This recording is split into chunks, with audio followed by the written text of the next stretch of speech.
Hey everybody, welcome back to Video Game Esoteric in our continuing series where I review every Capcom CPS, CP System Dash, CPS2, and CPS3 game ever made. Today we're taking a look at Super Puzzle Fighter 2 Turbo. And this is definitely going to make you think it's a Street Fighter game. And while it includes characters from it, it's obviously not a one-on-one fighting game. This is basically like Baku Baku Animal or Puyo Puyo, except it's in the Street Fighter universe. Which is to say, it's a really good puzzle game that just happens to have Street Fighter characters involved in it. If you've played a game like this before, you definitely know exactly what you're going to get, but it's no surprise Capcom made something like this because these games were hugely popular in arcades and Capcom really didn't have any versus puzzle games. Mechanically, it's extremely simple, but it gets deep once you get into later levels. You'll see we have different colored gems, and every once in a while you're going to get a ball that has a little flame in it. You need that ball to break the gems. Doesn't matter how many of these colors that you stack together, without that basically igniting ball that I used poorly there, nothing is going to happen. And you'll see here as I continue to stack, those two red gems went away. So it's really item management.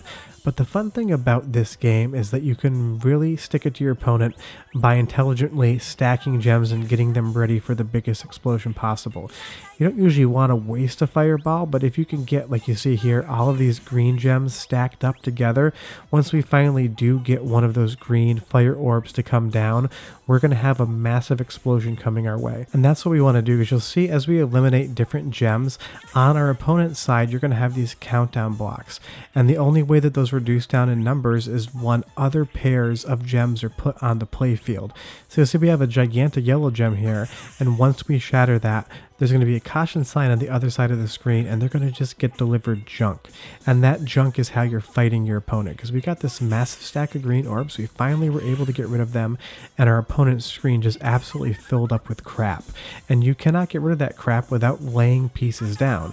And if you don't have enough space to put those pieces, you're going to be in a lot of trouble. Now you're going to see here on this next one, we have this multicolored diamond. Drop that on whatever you want, and it becomes the color you need it to be. So it's basically like an unlimited use.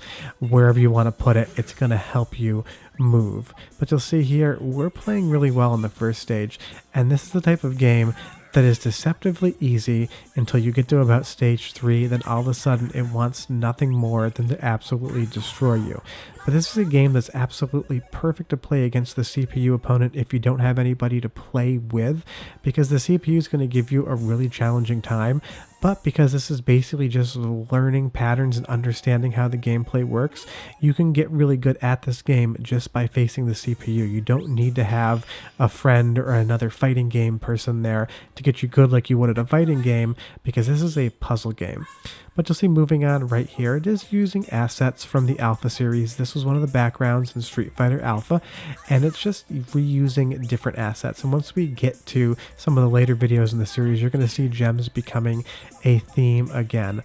But, I mean, it's a really simple game. It's just another arcade puzzle game, but Capcom didn't really have anything out like this, so it's really not surprising they decided to capitalize on this craze, because even now, we're getting new Puyo Puyo releases for the Switch, and I buy them, and even though mechanically they're pretty similar with slight adjustments, I just love playing them, and this is the type of game that I want to just pop in on my CPS2 and play for 20-30 minutes and then just get up and go on about my day, because I don't have unlimited time to play games.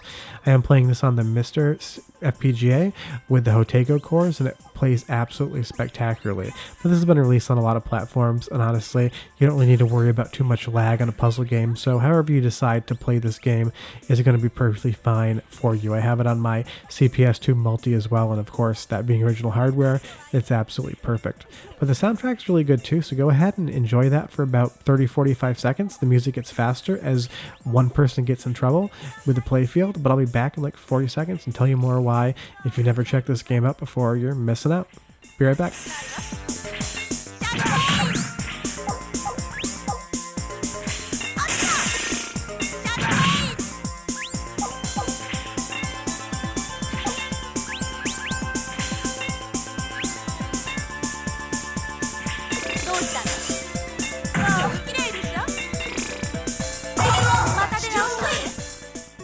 kind of actually didn't realize how close I was to the end of that stage, so I'll give you a little bit more soundtrack in about a minute. But I also just love these little intercuts here. You have these super chibi looking characters, Morgan here. It doesn't look like anything like her character, but I just like how they've decided to go super, morphed in the art style. But now that we're getting a little bit further into the game, suddenly it's going to start getting way more difficult. And I like that when you do drop a certain amount of gems on your opponent, you do see them fighting in the middle of the stage. They're not just there for ornamentation. It doesn't affect anything whatsoever, but it's a nice little visual flourish that they put in just to give you something to look at. But since I cheaped you so much on that soundtrack, go ahead and listen for another 30-40 seconds and I'll come back and tell you more about this game, which is great and you should play it.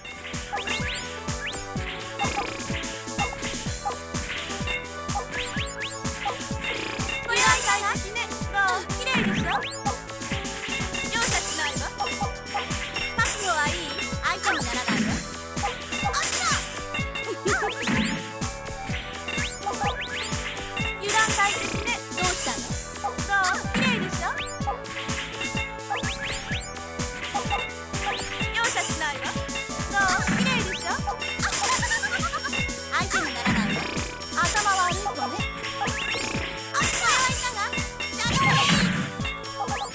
Yeah, it's a really fun, really poppy soundtrack, and you can see that now I am getting in trouble. The game has changed its mind and decided that it's been giving me too easy of a road to hoe, so now it's out for blood and it's going to get it. And if I played this match a couple times, I'd probably be getting a little bit better at it. You see there that I was able to strategically knock about half of my play field out, but I'm just going to keep getting bombarded with these gems, and it's going to get a lot harder. And you'll see there that that magic crystal did give me a little bit of breathing room, but it is still quite tough.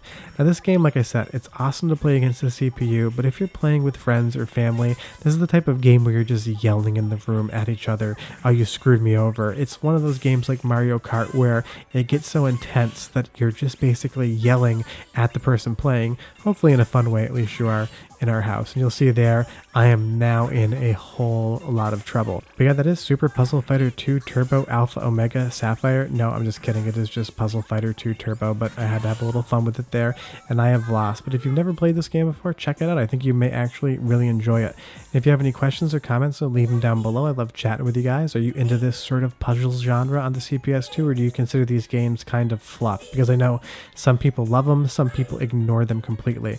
But I will be back next Wednesday with another episode in our CPS2 review series, and I'll have videos on Thursday, Friday, Sunday, and Tuesday as well. But yeah, definitely a great game. Check it out. I have lost, and I'll probably play some more later. See you guys next time. Bye-bye.